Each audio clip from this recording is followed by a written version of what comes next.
everybody. I just wanted to say hello to all our REA listers. Make sure that you apply. The deadline's next week. We're here with solutions for our first-time home buyers. You know, our mission with ARIA, we want to help home ownership. And if we guys can help more first-time home buyers get into this market because we need new lending solutions. So it's lucky for us. We have Naja Vatal with Affordable Lending Manager with she's the lending regional manager of Southeast in single family affordable lending and access to credit division. The affordable lending and access to credit team is committed to ensure that Freddie Mac has the offerings to support responsible lending and provide sustainable home ownership and to improve access to credit for all borrowers. Ms. Fatal supports the sales and lending partners to develop and execute seller plans for meeting affordable lending, community outreach, and CRA goals. She analyzes market data to identify trends and opportunities and develop strategic direction from market information.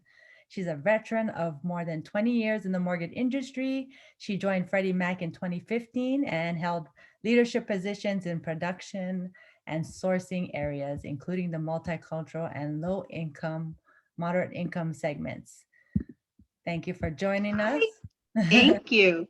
And we have Mitch, Senior Vice President, Strategic Relationships. Mitch manages Bank of America's relationship with multicultural and specialty real estate trade groups. Bank of America is one of the world's largest financial institutions, serving individual consumers, small and middle market businesses, and large corporations with a full range of banking, investing, asset management, and other financial and risk management product and services.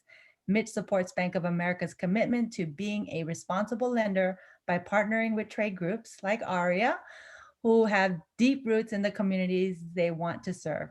He engages with the national office of these groups, as well as aligning Bank of America sales teams to their local chapter. Thank you so much, Mitch, for giving us some time today on some solutions for our buyers. Thank you. It's great to be here.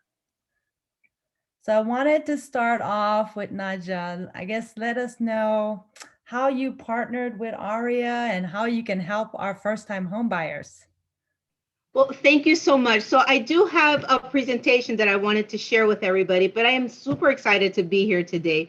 The partnership from a Freddie Mac perspective with our partners at ARIA is extremely important because we understand that you are those community leaders, and it's important for us from our perspective that we partner with the folks that are boots on the ground, with the folks that are actually touching those consumers. And this type of outreach that we do is incredibly important because it's the way that we're going to change the conversation. So even initially when you and I spoke, it's about really empowering your members to go out there and affect some change at the consumer level and really use those numbers to bust some of those myths that are out there. So I'm incredibly happy to be here today with you guys. Thank you. Thank you for joining us. I know you gave us some good stats, so I can't wait to hear about them. Little bit. Okay, so I'm going to go ahead and share my screen. Let me know when you can see my screen. Perfect. Yes? Perfect. Yes. Mm-hmm. So who we are at Freddie Mac, we are doing our best to lead the future of home. We understand the value of home ownership.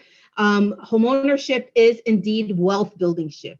It is what we do. We have a purpose, we have a clear directive, but without partners such as yourself and even Bank of America, we wouldn't be able to do the work that we do. So it's incredibly important for us to really lead the future of home and really understand some of what that means. So we did go over my bio, so thanks again for having me.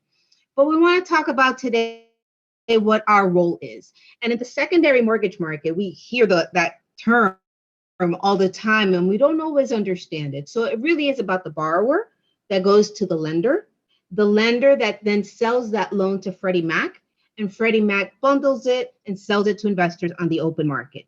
It's important to understand that cycle. Because of that cycle, it is why we're able to make the market more liquid. So as opposed to the borrower going to a bank with finite funds, the way that this cycle works is really what enables the market to be liquid. So when the borrower goes to the lender, we buy the mortgage and it gets sold, then the lender has additional monies to continue the lending cycle. And that's incredibly important. And it's why we were created by Congress many years ago. So that is a mechanism that is specific to us in the US, and it's the key to home ownership. And that little piece I think is important for us to have as just a baseline, because at the end of the day, we, Freddie Mac, is not lending directly to the borrower. It's because of the lenders that are here, and this is why the partnership is so important. So I do want to mention to everybody that we recognize those top lenders and those top banks across the country. And Bank of America happened to be our recipient of 2 RISE Awards last year. Number one, what is the RISE Award? It's recognizing individuals and sustaining excellence in our space. So Bank of America is a key partner with us. Not only did they get the award for having the most home possible loans, right? One of our mortgage solutions, understanding the market the way that we do, but also in education and on outreach. And if we really want to take that holistic approach to what we're trying to do, partners like Bank of America are incredibly important. And it's what we like to call in our neck of the woods, the ecosystem. What does that ecosystem look like? It takes every single one of us understanding our place, understanding our position. From a Freddie Mac perspective, the way that we do that is with insights, education, solutions, and business solutions. So I'm going to be sharing today some of the insights that we have, how that data actually tells a story. With some of those insights and some of the research that we do, it's incredibly important for us to share that with you, because you are the community leaders at a community level, right? So we're going to talk a little bit about those insights. It's important for us to have those educations. Thanks again, Bank of America, for winning the Education Award.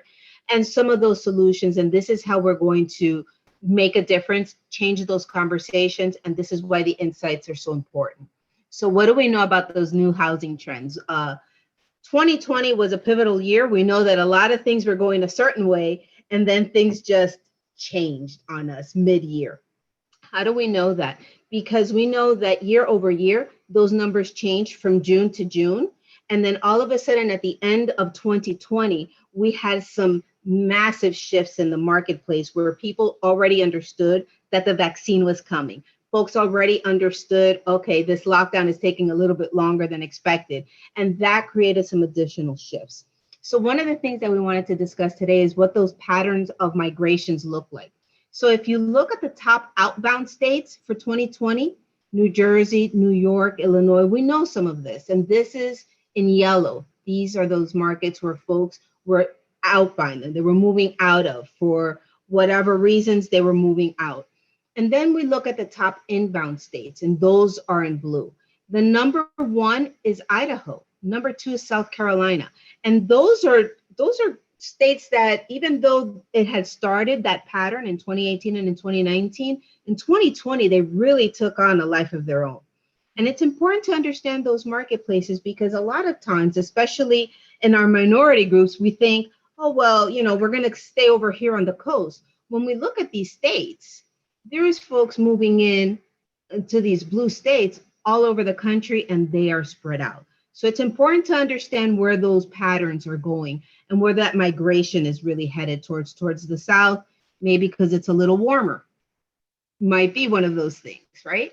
But this particular slide happens to be one of my favorites, because we all know that prices have increased dramatically, especially in 2020. And we have these conversations where we say, okay, well, the prices are up, but the rates are down. What does that mean? So in this particular slide, we're talking in this blue line, how prices have gone up by 13%. But then we see how rates have gone down by 19%. What it really comes down to is affordability and payment. Because we always talk about, well, where's the middle? Well, where the middle is here. We see where our monthly payments have actually gone up by 4%. And that's the difference maker, because we sometimes don't know how to calculate, well, the rates are low, but the prices are high. What does that mean? And what it means is overall, year over year, our monthly payment has actually increased by 4%. Thankfully, rates were down. And in 2020, we actually said the following phrase: rates are the lowest they've ever been. We said that 13 separate times this year. Oh, well, in 2020, rates are as low as they've ever been. So that did make a difference. It pushed up these numbers, especially with that outbound migration, the way that it was happening. It put additional pressure on the marketplace. So what do we know about millennials and demand for housing? What we know is that more than 4 in 10 millennials live in high-cost city centers. So if you look at those blue dots, there is where most millennials live. And we are paying very close attention to that population because as of right now, millennials are actually more than baby boomers. Baby boomers was the biggest segment of the marketplace. And today they are the millennials. So we've been hearing about millennials for a while. Well, now officially that population is the largest population that we have. And these are the cities where they are mostly concentrated. So we're going to pay attention to some of those patterns, some of those insights, and what they mean. So we know one of the things that's interesting about millennials is that they are the most educated adult generation. If you look at the baby boomers, just with a high school education, you're at 54%. Gen Xers at 42%, and that goes all the way down to 33% for millennials. That is significant because when you look at that millennial population, here, high school education or less, a associate's degree, a bachelor's degree, and an advanced degree. And all of those buckets, they are actually the most educated.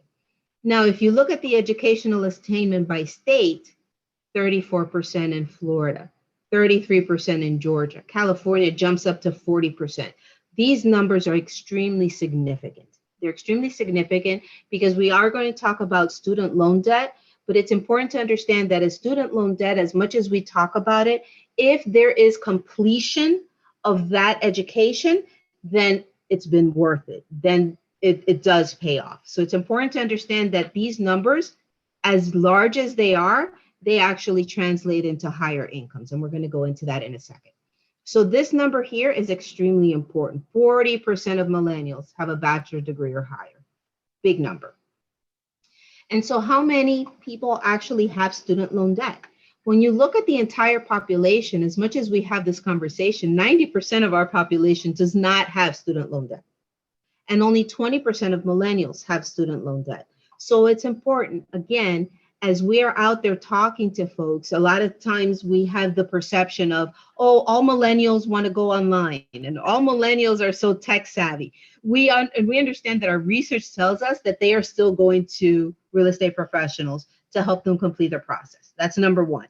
Number two is that they actually believe in home ownership. They actually believe in getting a loan. They're the biggest chunk of our first-time home buyers. They are now really getting into the market, and it jumped up in 2020 to where millennials are 49% of all first-time home buyers. 49% as far as home ownership rate.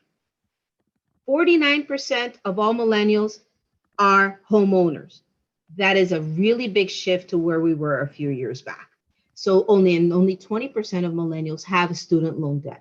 Again, very significant because we assume sometimes all millennials have student loans.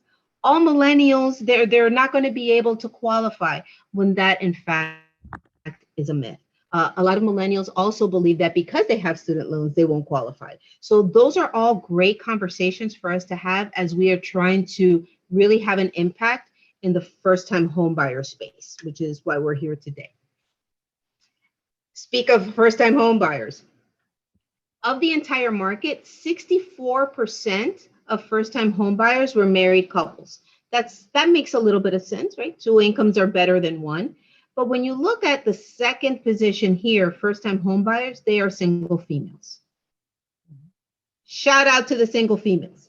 But what exactly does that mean? What that means is that it's not just about affordability. It's not just about income. It's about understanding the value of homeownership. Let's pause for a second. How did we start today's conversation? By talking to community leaders such as yourself that are going to go out there and make an impact in our communities. And it really is about the value of homeownership, because if the single females that are making less money still understand the value of homeownership, then that's a great starting point for everyone on this webinar today. The value, the value, the value.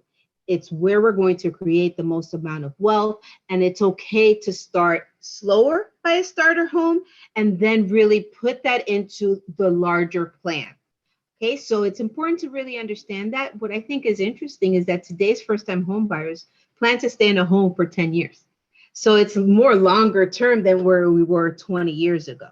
The other thing I think is important to note is that this trend is going down. In a good, healthy economy, we should be at 40%.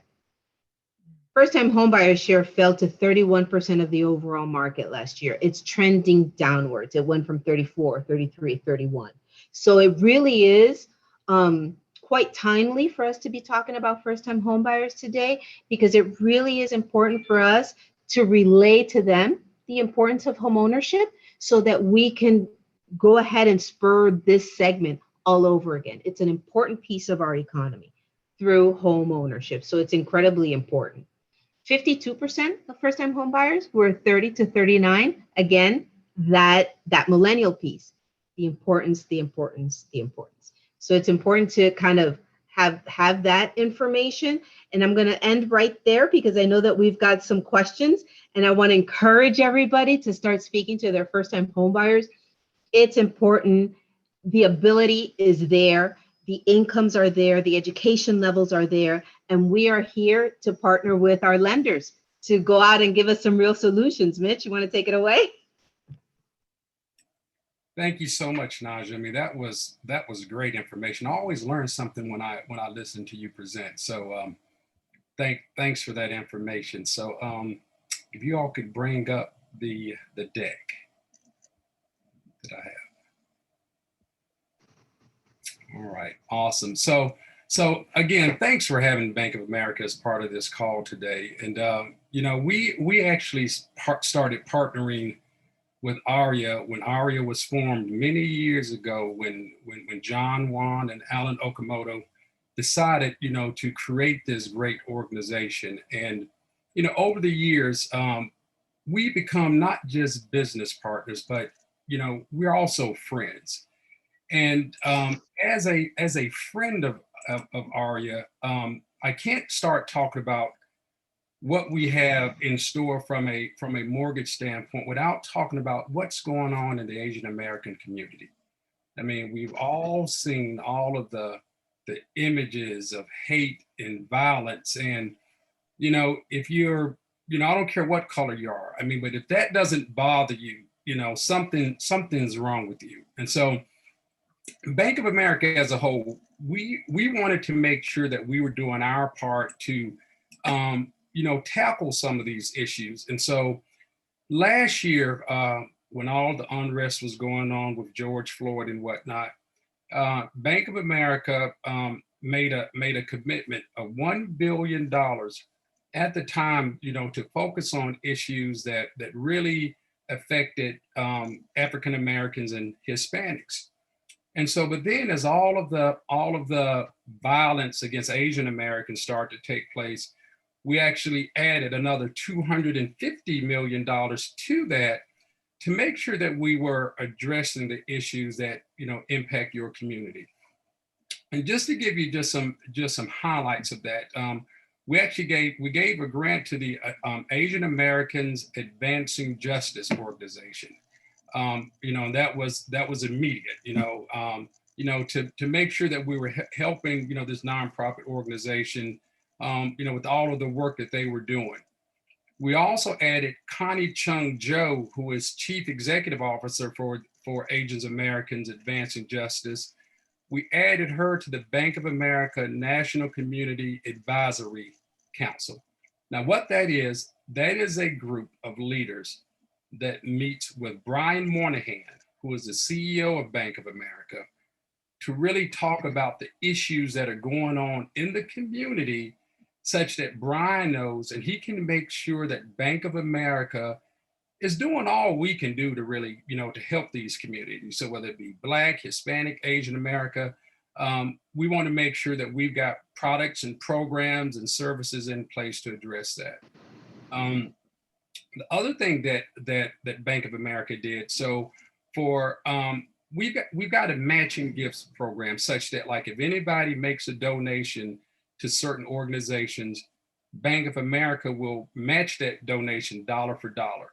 Well, we actually increased that for Asian American organizations, such that if a Bank of America associate donates $1 to, any of those organizations, Bank of America will match $3. So actually tripling what the bank associate did. So again, I just wanted to make you guys aware of all that we're doing to really try to help the community. And again, just let you know that we're all in this together. Yes, we're business partners, but we're friends as well. So to the slide. So if you would go to the next slide here.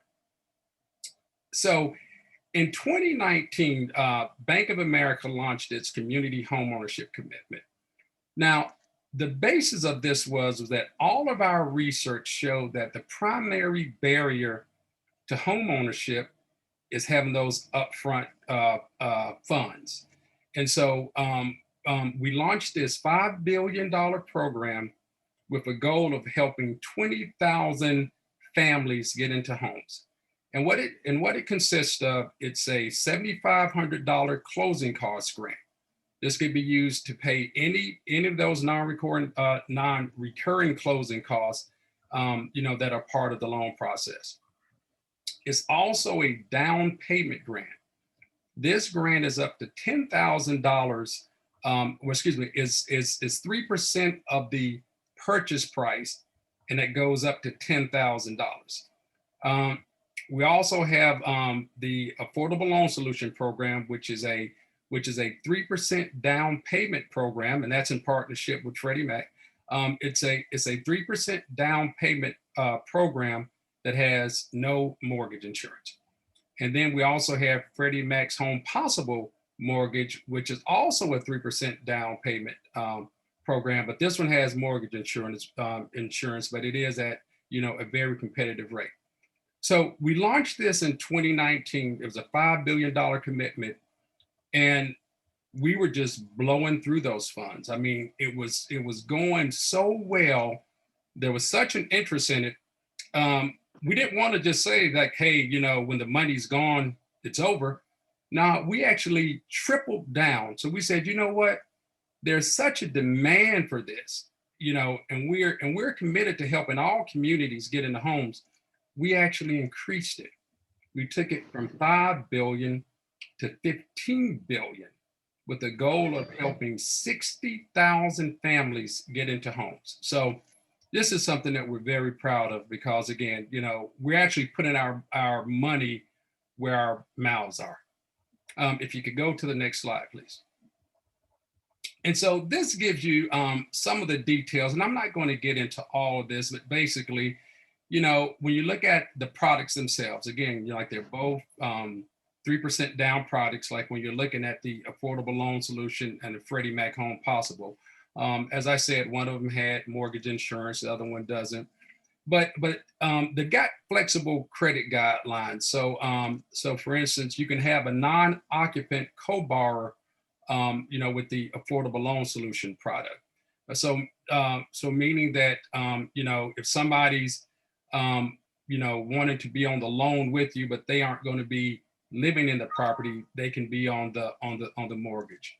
It also allows for border income, meaning that if you got somebody who's going to be living with you and helping pay the rent or helping pay the mortgage, you can include their income or that mortgage contribution in the application process, even though you aren't going to put that person on the mortgage.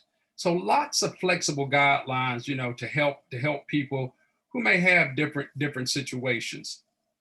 And I'm not going to talk about that. We already talked about the home grant and the down payment grant. So if you go to the next slide, please.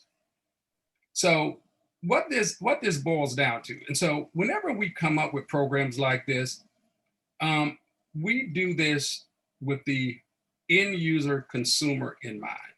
We're always thinking about the client. How can we help the client? But you all are in the real estate business. This is actually good for you as real estate agents as well.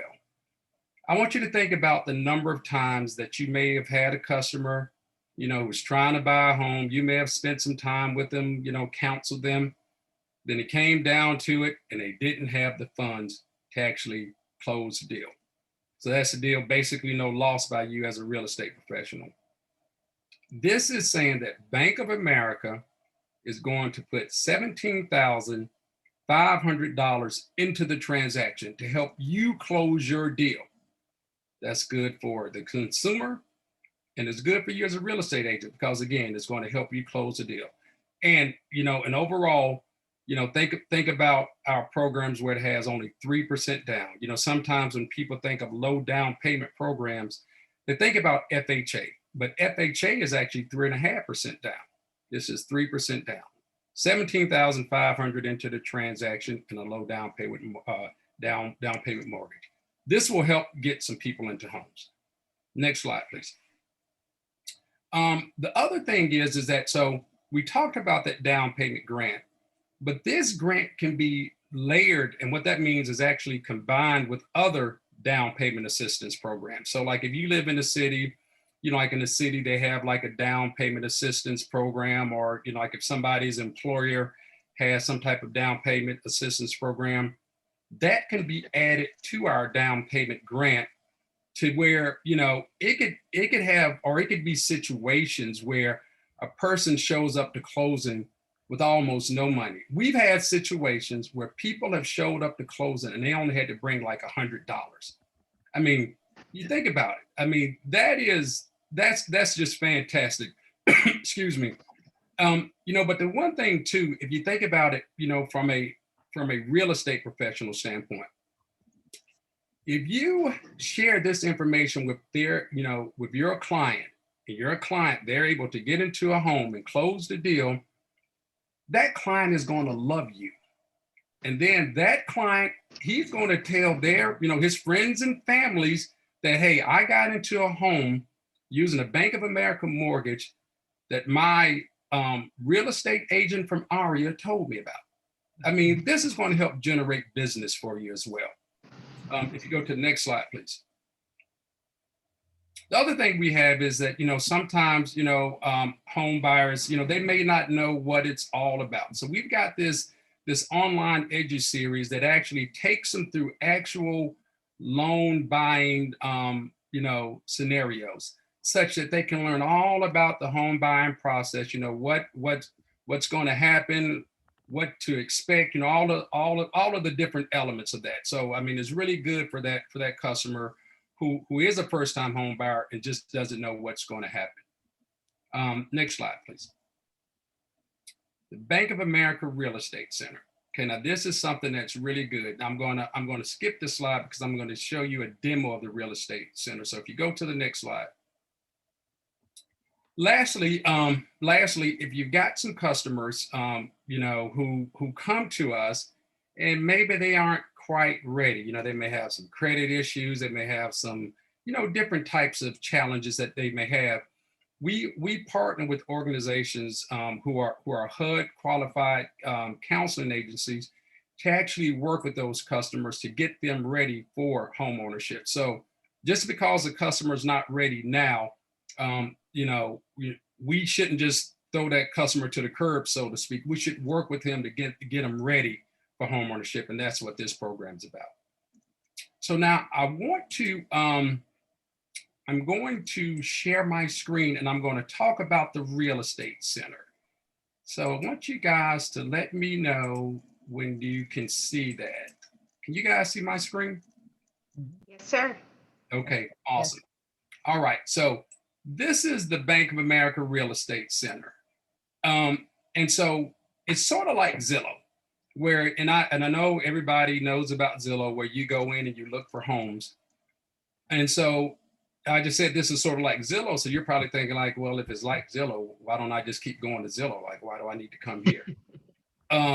This has something that no other site has. I'm going to tell you about here shortly. But so when you come to the Bank of America Real Estate Center, you can see like the URL up here. You know, it's just realestatecenter.bankofamerica.com, or you can Google Bank of America Real Estate Center and it'll bring it up. It brings you to this page and it's got different categories. So the first category is for sale.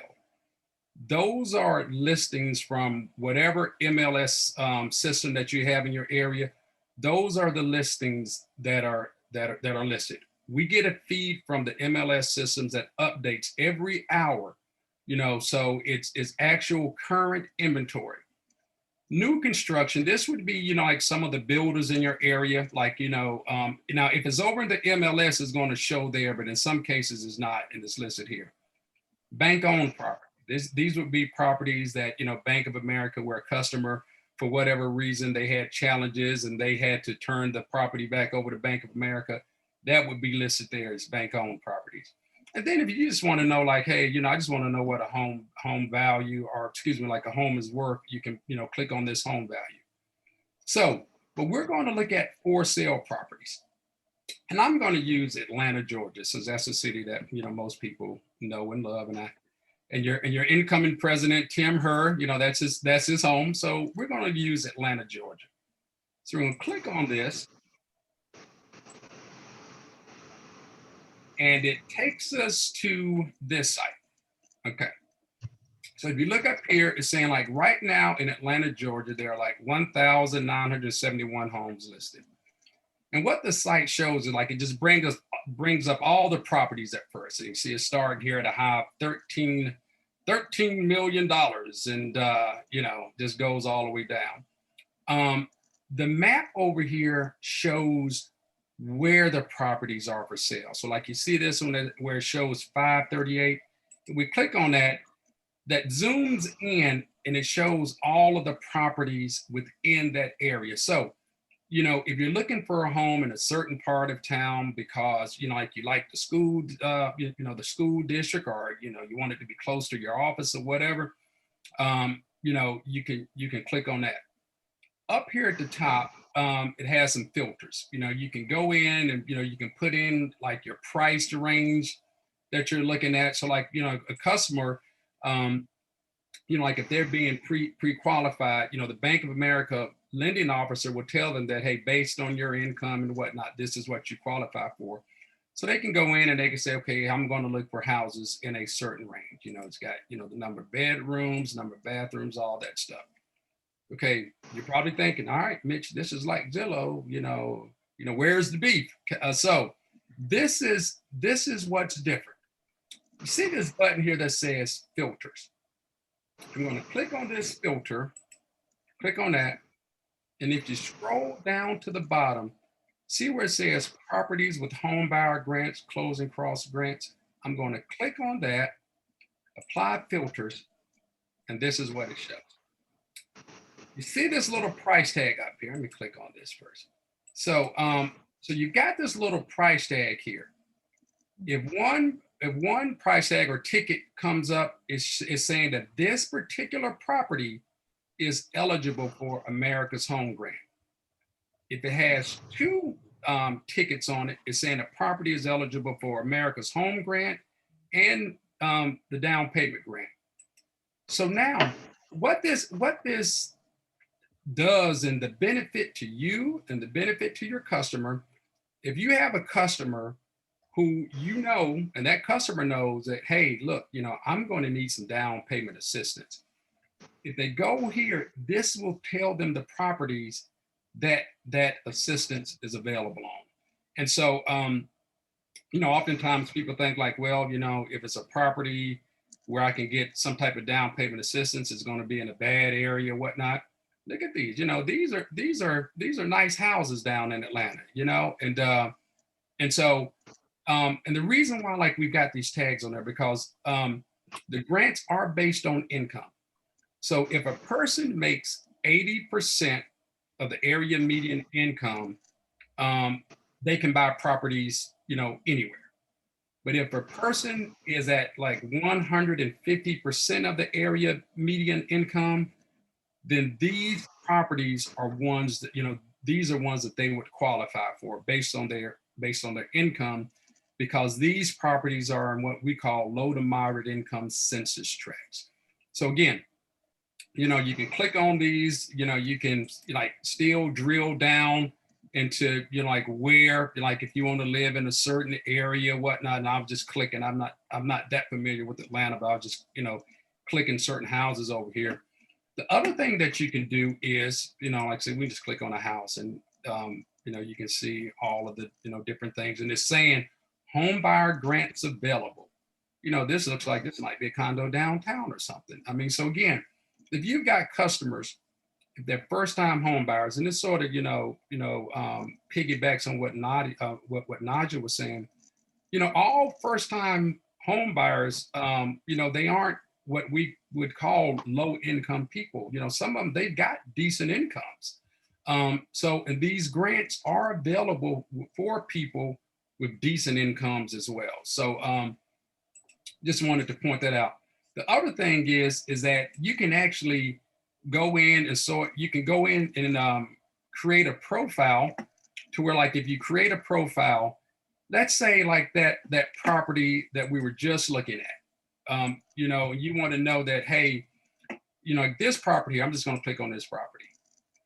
Right now, this property is listed as $679,000. So let's say you're like, hey, you know what? I really want that property. It's a little bit much right now. I'm going to put in a search. Once you do this, sign in and set up, you can put in a search and you can designate that property to where you can say if that property that was, see, the system's running slow here. See it spinning. Yeah. So that property that was listed at 679, let's say if that property drops down to 650, send you an email alert saying that, hey, the price is going down. So you can set up all different types of searches for neighborhoods, for prices, for whatever. So again, when we think about first-time home buyers, and we think about helping them get into home ownership, this is a fantastic tool. Nobody else has this where it's showing, not only are we, making a commitment from a financial standpoint, $17,000, $17,500 into the transaction, we're also going to show you these are properties where the grants would fit. So I would encourage you, it's called the Bank of America Real Estate Center. Spend some time with it. Send the link to your customers, have them spend some time with it, because this is the thing about the grants, and I'll close here. If they are buying in one of these low to moderate income census tracts, even if they don't need the grant, let's say that they've got money, like, hey, my mom gave me some money, or I've worked, I've saved my money. Even if they don't need the grant, if it's in one of these areas, they can still get it. So let's say, you might have, I'll give you an example. We've got clients of ours, Merrill Lynch clients who are, part of our wealth management division. You would imagine, hey, those people, they probably got, decent incomes and savings. That's why they're Merrill Lynch clients. They are getting these grants too, based on where the house is. So don't think of it as just something for low to moderate income customers, because based on where the house is, lots of people qualify. So I'll turn it back over to you, Lori, for the Q&A. Thank you so much, Mitch. Lots of great information. Do that. There we go.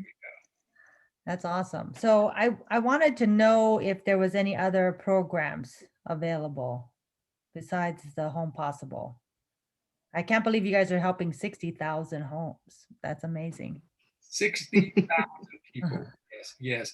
So those grants that I talked about do have to be used with Home Possible and the other program, Affordable Loan Solution, or FHA. But we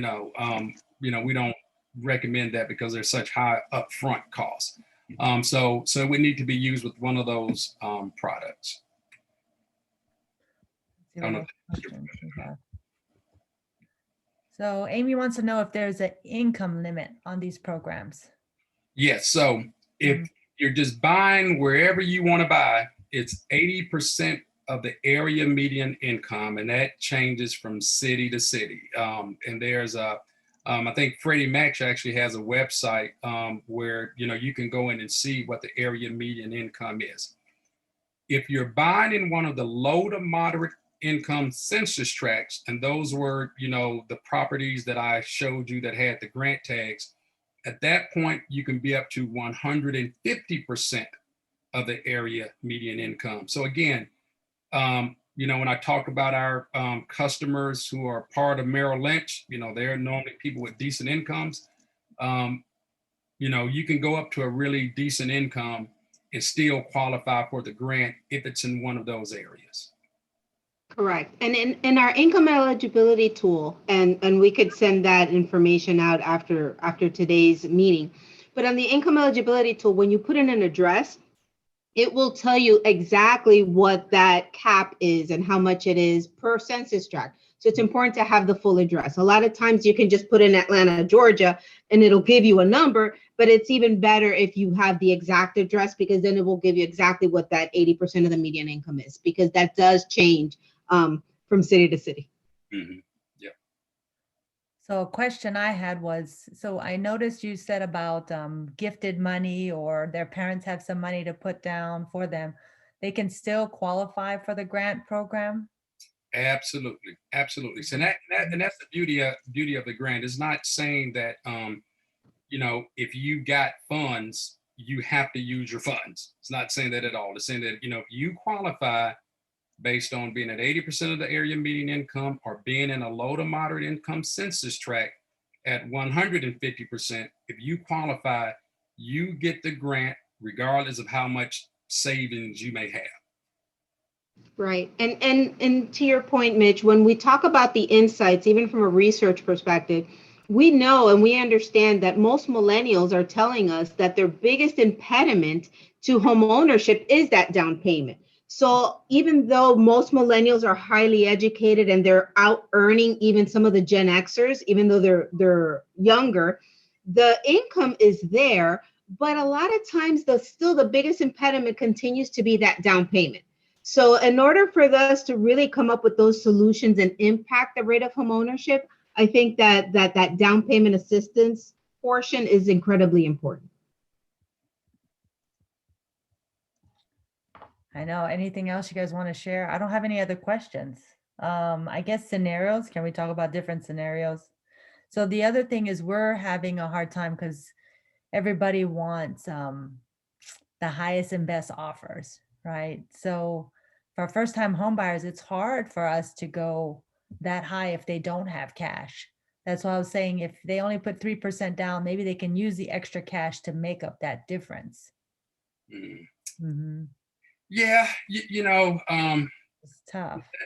That's a challenge everywhere, the cash offers and whatnot. And the only thing that I can suggest there is that, once you talk to, a Bank of America loan officer and get pre-approved, if you got that pre-approval letter, and in that pre-approval letter is going to, include the grants that you get and whatnot. You got that pre-approval letter. You can tell, the seller, hey, I am approved, sell me the house, because back in the olden days, customers would, go into contracts and then not get approved at the end. Mm-hmm. Well, we've gotten a lot better with that. And so, again, if you talk with a lending officer, they can pre-approve you and let you know what you can buy. And then you can give that to the seller, like, I am pre-approved. You don't have to go with the cash, an all cash buyer. So yeah, that's my only suggestion there, but that is an issue all over the place, the cash buyers. So yeah, and you see a lot of those trends, right, where folks are really leaving those urban areas. So I think it's important for us to even discuss some of those some of those trends. And that's why we're having conversations like we are today, right? Our subject matter experts. So there are trends. So if you see that there's a trend that in the whatever city you're in, most folks are going into the suburbs, well, then let's talk about those urban areas. And depending on where you are in the country, there are certain cycles that you can follow to really help that first-time home buyer. It's okay to start. Remember the 2-1, remember the starter home back in the day? They still exist. Condos still exist. So there are conversations that can be had. And it's the reason why we share the insights that we do. So when the trend is going this way, well, maybe this way there's an opportunity, because there's actually opportunity across the country and even in some rural areas. And we have a lot of research based on that as well. There's no real impediment to home ownership. Yes, Absolutely. it's great. So the other question is, says from Dean, it's Mitch, you mentioned that if someone is renting or helping you pay off the mortgage, their income will also be calculated in the closing process. That is correct. And so it's called border income. And so yeah, if somebody's, they're going to be living with you, well, like they've been living with you, and you can document that they've been living with you and helping pay the rent or whatever, then if you don't want to have that person on the loan for whatever reason, let's say that person, that person may have bad credit, and and if they've got like a low credit score, that that'll sort of kill the whole deal. So if you don't want to put that person on the loan, their income can be calculated in the overall income of the application. So I just think that's a great benefit. I mean, it's like, it really does give customers flexibility, into getting into homes. And, and we actually see that a lot, oftentimes, with multi-generational households where you may have a lot of, the parents, the kids, the grandparents, they all live there. And the grandparents, they may be helping out with the rent or the house payment, but, they don't want to put everybody on the loan. That contribution will be added. Yep. Okay. Multi-generational and even roommates, because sometimes you have a roommate and you're renting, and that roommate will go with you when you purchase a home. And again, that goes back to the research that we do. In today's day and age, that is very common. And so we have to adjust to where the market is going. And that's one of the benefits of being able to understand the marketplace and adjusting for it. So since we know that there's an opportunity there, we've adjusted the guidelines for it as well. Jelly has a question. Is this similar program like the Washington House Key program? Are you familiar with that? I am not. I'm not familiar with that program. Oh, Justin, you want to answer? Yeah, hi, everybody. Justin here. I'm from Washington State, so I know this answer. No, it's much different than the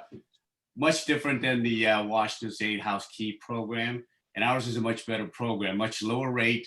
And then this is something that they don't have to pay back.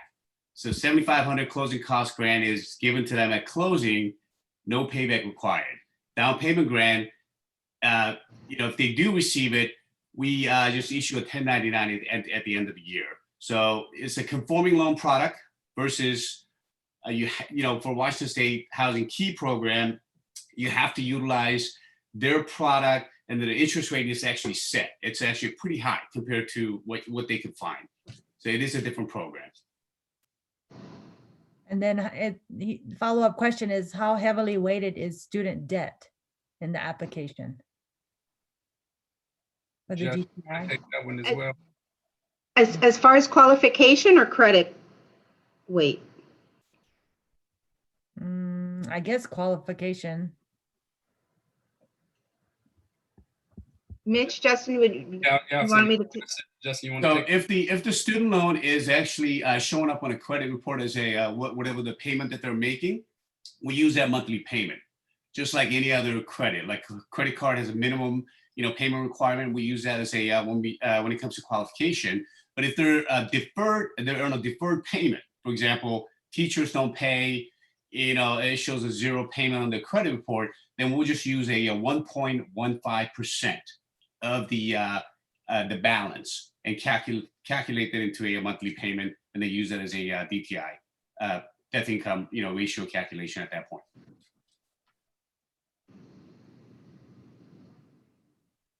Yeah, so Dean said, yeah, this is going to help him get into a home, first purchase, because he has a roommate renting right now in his situation. Awesome. Perfect.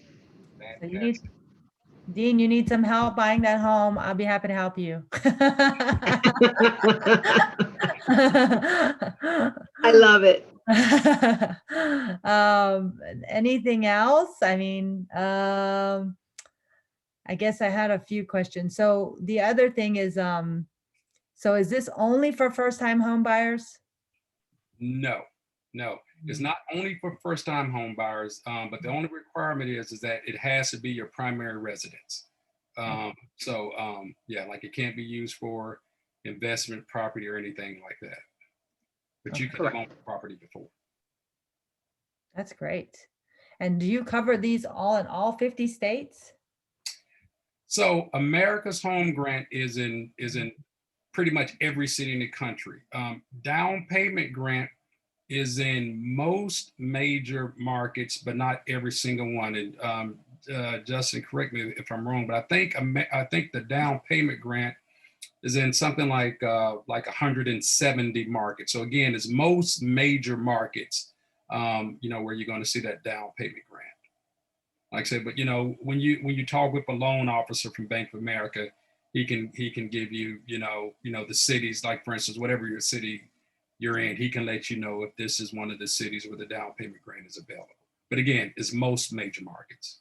Okay. Right. And they don't have to be first-time home buyers, but what the one requirement is the home buyer education. So that's an important component, because sometimes we might have in our head, we might think, oh, well, that's one more thing or one more condition. When in reality, what we know is that the home buyer education component is incredibly valuable. Most customers do benefit from it.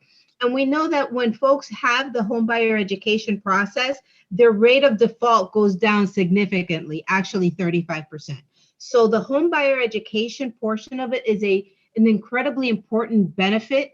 And so that part's important. And from our perspective, that education can come from a HUD 8-hour course. It can come from one of our MI partners. It could be through our Credit Smart curriculum, which is free and online.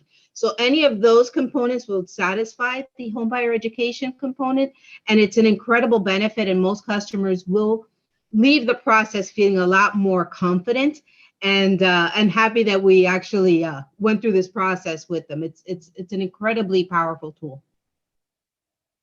Lauren, for example, these grants are available in priority markets, what we call priority markets. For the down payment grant and the America's Home Grant, the closing cost grant. And for example, in Texas, I know you're from Texas, so the down payment grant and the closing cost grant is both grants are available in about 20 counties in Texas. And then for America's Home Grant for Texas, there's just about maybe about 38, 40 counties that these grants are eligible. So it's important that you guys talk with your lending officer locally to find out what counties are actually considered a priority market for the when it comes to grants. And a lot of times, even like in Seattle, Kings, Snohomish, Pierce County, if the property is located in a low to moderate census tract, the income limit is just incredibly high. It's not for just the lower income families. For example, King County is where the Seattle Bellevue market is, and these home prices are just outrageously high there. But if the property is located in low to moderate census tract, the income limit is $169,950. As long as you're making that or below, you qualify for both grants. That's amazing, right? That's the applicant's income. It's not the household income. So if a husband and wife makes combined $300,000, if we can qualify them with wife's income only, she's making $150 a year, we can get them the grant. Wow, that's amazing. So I guess our ARIA off chapters would all like a contact in their local chapter. So I guess some of them don't have a partner there. So we need to work on that. That's perfect. Yeah. And what we can I love that Justin had that very specific example, because part of what we're trying to do here is just demystify the process. A lot of times we have to be so careful with the assumptions of low to moderate income. It's not always like that. There are plenty of resources and opportunities for us to really go out there and serve our community. So I love that very specific example, because it's a great aha moment. So that we stay away from those assumptions. The insights are there, the numbers are there, the trends are there, and we're very happy to serve. Yeah, because I feel like I have a lot of first-time home buyers that come from more expensive places, California, New York, East Coast and West Coast, and they make a significant amount of money, but they've never bought a home, Mhm. And so I have first-time home buyers that have, $200,000 in the bank. It's A lot. yeah, and we're like, whoa, That's a lot. they just couldn't buy a house in California, not what they want. Right. Mhm. Right. Right. Mhm. You will get a copy of my presentation that tells you where are people moving out, where are people moving in. So that's a great help. I know. Thank you so much, Mitch and Nanja, for your partnership too with ARIA and the A-listers. Make sure you apply today. The applications end on April 30th. So make sure you get your applications in. And we appreciate all you guys do for us. And hopefully we all sell one more house to a first-time home buyer and get people in homes. This will be great. Thank you so much. Absolutely. Great. Mhm. Thank you, guys. Have a great day.